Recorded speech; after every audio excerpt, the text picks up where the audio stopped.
Hello అందరికీ నమస్తే. హైదరాబాద్లో ఉప్పల్ అనగానే మనకి ఉప్పల్ క్రికెట్ స్టేడియం గురించి బాగా తెలుసు.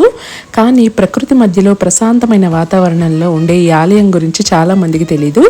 ఇది శ్రీ మల్లికార్జున స్వామి వారి దేవాలయం. ఇది చాలా పురాతనమైన వెలుగుగుట్ట ఆలయం. దీని గురించి చాలా మందికి అంత అవగాహన కూడా లేదు. ఇది ఉప్పల్ క్రికెట్ స్టేడియం బ్యాక్ సైడే మనకి గుట్టపైన ఈ ఆలయం అయితే ఉంటుందన్నమాట. స్థానికుల కథనాల ప్రకారం దాదాపు 200 సంవత్సరాల క్రితం ఈ ప్రాంతం పూర్తిగా అడవులతో నిండిపోయి ఉండేదట. ఆ సమయంలో కొందరు ఋషులు సాధువులు ఈ గుట్టపై తపస్సు చేస్తున్న సమయంలో ఒక దివ్యమైన వెలుగు కనిపించేదని, అందుకే ఈ ప్రాంతానికి వెలుగుగుట్ట అనే పేరు వచ్చిందని అంటారు. ఇక్కడ పవిత్రమైన శివలింగం సుమారు 200 సంవత్సరాల ప్రాచీన చరిత్ర కలిగిన స్వయంభూలింగం అన్నమాట. మరియు ఈ శివలింగానికి ఉన్న ప్రత్యేకత ఏంటంటే ఇక్కడ 365 రోజులు కూడా ప్రతి ఉదయం సూర్యకాంతి శివలింగాన్ని తాకుతుంది. ఇక్కడ శివయ్యని మనం స్వయంగా అభిషేకించి స్పర్శ దర్శనం చేసుకునే వెసులుబాటు కూడా ఉంది. భక్తులందరూ కూడా శివయ్యని తాకి స్పర్శ దర్శనం అయితే ఇక్కడ చేసుకోవచ్చు.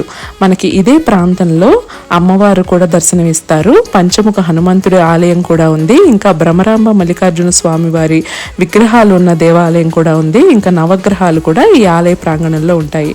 చాలా ప్రశాంతమైన వాతావరణంలో ఈ ఆలయం అయితే ఉంటుంది. మీరు కనుక ఈ ఆలయాన్ని చేరుకోవాలనుకుంటే ఉప్పల్ మెట్రో స్టేషన్ దగ్గర నుంచి ఆటోలో 5 నిమిషాల్లో చేరుకోవచ్చు. 200 రూపీస్ అయితే తీసుకుంటారనమాట.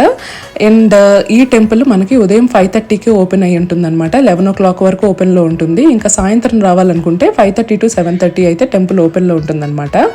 ఇంకా ఈ టెంపుల్ నుంచి మనకి దగ్గరలోనే 20 నిమిషాల దూరంలోనే నిమిషాంబిక అమ్మవారి ఆలయం కూడా ఉంటుందన్నమాట. ఆ అమ్మవారు కూడా చాలా విశిష్టత గల అమ్మవారు. పురాణాల ప్రకారం మహర్షులు ఈ ప్రాంతంలో యజ్ఞాలు నిర్వహిస్తూ అమ్మవారిని ప్రార్థించేటప్పుడు దేవి ప్రత్యక్షం ఈ భక్తులకి నిజమైన భక్తితో గనక ప్రార్థిస్తే నేను నిమిషంలోనే వారి ప్రార్థనను వింటాను, వారు కోరిన కోరికలన్నీ తీరుస్తాను అని వరం ఇచ్చిందంట. అందుకే అమ్మవారికి ఆ పేరు నిమిషాంబిక అమ్మవారు అని. ఇక్కడ ప్రదక్షిణలకి చాలా ప్రత్యేకత ప్రాముఖ్యత ఉంది.